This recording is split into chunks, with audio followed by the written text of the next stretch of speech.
เกิดอีหยังขึ้นกับสาวหมอลำดังแพ้วพาวแสงทองกับผัวใหม่บินบรรลือฤทธิ์ออกมาแจ้งผ่านเพจส่วนตัวบอกว่าบ่มีส่วนเกี่ยวข้องในการทำคอนเสิร์ตเลี่ยไล่เงินเอาไปช่วยน้ำท่วมแต่อย่างใดอย่ามาแอบอ้างผมว่าซันเดย์สวัสดีสบายดี FC แฟนคลับของเจบอลาวทั้งฝาก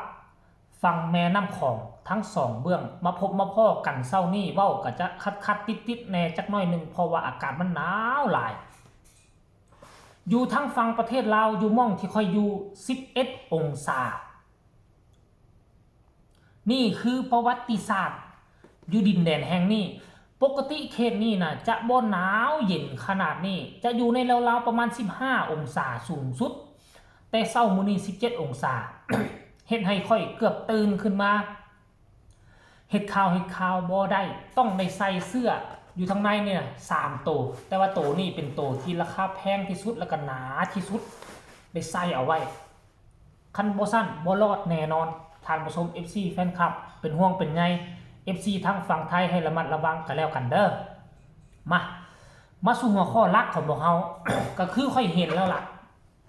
เห็นตั้งแต่มื้อคืนนี่ค่ำคืนที่ผ่านมามันกลายเป็นกระแสฮือฮาดังกระชอนไปทั่ว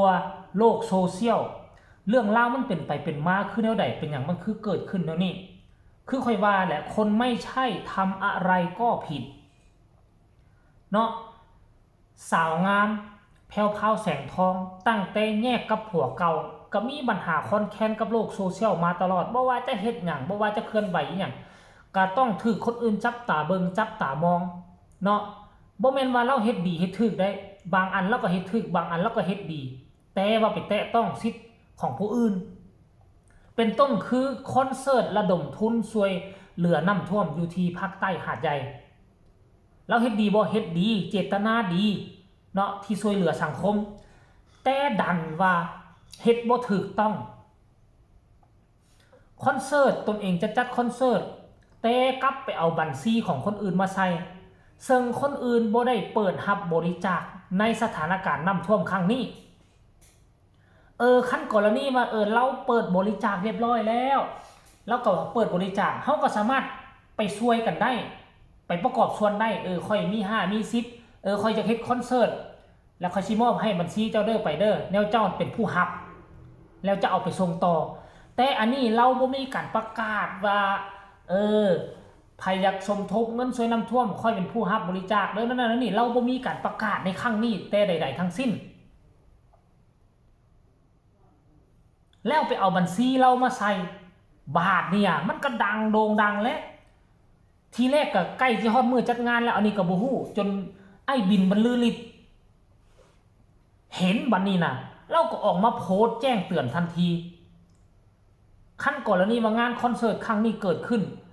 แล้วมีตำรวจไปกวดสอบคือบ่เกี่ยวข้องกับเราทันทีเราออกมาโพสต์เมื่อ17ชั่วโมงที่ผ่านมานี่แล้วว่าสวัสดีครับพี่ๆทุกท่านขอแจ้งให้ทราบนะครับทางคุณบินบรรลือฤทธิ์ไม่ได้เปิดรับบริจาคเงินอะไรทั้งนั้นนะครับมีอะไรให้โทรหาผมตึกว่าซั่นเด้โดยตรงว่าซั่นผู้จัดการบินบรรลือฤทธิ์ยืนยันนะครับไม่มีการเปิดรับบริจาคอะไรทั้งสิ้นยังดีที่เพจของไอ้บินบรรลือฤทธิ์ให้เกียรติไว้หน้าเขาบ่ใส่ชื่อมาแต่ว่ามันไปตรงกันข้ามเนาะมันไปตรงกันกับทั้งแพ้วพาวแสงทองขอชื่อนามทุกคนฮู้หมดแล้วหมอลำสาวคนดังกับสามีคนใหม่ดันไปเอาเลขบัญชีของไอ้บินนี่ไปใส่หรือว่าจะแอบอ้างหรือบ่อันนี้บ่ทราบบ่ฮู้จึงเฮ็ดให้กระแสจากจะเป็นกระแสการทำความดีกลายมาเป็นกระแสที่ตีกับตราหน้าไปใส่เขาเอิ้นว่าอยากทำความดีแต่บ่ฮู้กระทำมันเลยกลายก็เป็นประเด็นดราม่ามาถาถมใส่ทานผู้ชม MC แฟนคลับขั้นก่อนแล้วนี่ว่าจะจัดงานคอนเสิร์ตจะเอา บัญชีของผู้ใดใส่ก็ให้โทรกิ้งก้างไปหาเจ้าโตสากลถ้าเจ้าโตโอเคฮับแล้วฮับฮู้จะเป็นสะพานให้เด้อนำเอาส่วนบุญกุศลที่ทานจากเฮ็ดไปให้คนประสบภัยแท้ๆต้องโทรคุยกันระดับวงหมอลำแล้วนะแต่ว่าบ่ฮู้ว่าการประสานงานคือแนวใดก็มีหลายคนอยู่นะประกาศรับเอาเงินบริจาคมีหลายคนดังๆในเมืองไทยนะแต่เป็นอย่างคือบ่ติดต่อหาเขาหรือว่าจังใดค่อยก็บ่ฮู้จักแต่ดันไปเอาบัญชีผู้ที่บ่เปิดรับบริจาคมาใส่มีเจตนาอีหยังบ่หลายคนก็ตั้งคำถามในเจตนาอีหยังบัดนี้เอาสรุปรวมแล้วได้ยินว่ามื้อนี้ทางเพจหลักของเจ้าโตก็ออกมาเคลื่อนไหวแล้วเนาะออกมาเคลื่อนไหวแล้วเดี๋ยวเฮาก็ไปติดตามกันเบิ่งว่ามันสิเป็นแนวใดเนาะท่านผู้ชม FC แฟนคลับเนาะหลังจากนั้นเนาะเห็นเพจได้ออกมาเคลื่อนไหวแล้วว่าได้ติดต่อหาผู้หลักผู้ใหญ่ในการทำคอนเสิร์ตครั้งนี้เป็นที่เรียบร้อยแล้วได้รับอนุญาตเรียบร้อยแล้วว่าซั่นเด้และก็ทั้งไอ้บินบรรลือฤทธิ์ก็ได้ออกมาเฮ็ดคลิปอีกว่าบ่ได้เปิดรับบริจาคแต่คันถ้าผู้ใดมีจุดประสงค์อยากจะช่วยเหลือน้ำท่วมก็สามารถโทรหาได้แม่นไอ้บินเว้าถูกต้องแต่สิ่งที่เจ้าเฮ็ดน่ะเจ้าไปขออนุญาตในการจัดคอนเสิร์ตระดมทุนครั้งนี้แต่เจ้าดันเอาบัญชีของเราไปใส่แล้วเจ้าบ่โทรหาเราก่อนว่าค่อยสิเอาบัญชีเจ้าไปใส่เด้อเพื่อจะระดมเงินไปช่วยน้ำท่วมเจ้าบ่ได้บอกเราขั้นกรณีว่าเจ้าบอกเราเรื่องเราประเด็นดราม่าเรานี่มันก็จะบ่เกิดขึ้นคือเจตนาเจ้าดีแต่วิธีการกระทำของเจ้ามันผิดมันผิดอันนี้เจ้าบ่ได้บอกเจ้าของบัญชีแล้วจะเอาบัญชีของเราไปใส่นะอันนี้คือประเด็นที่สำคัญ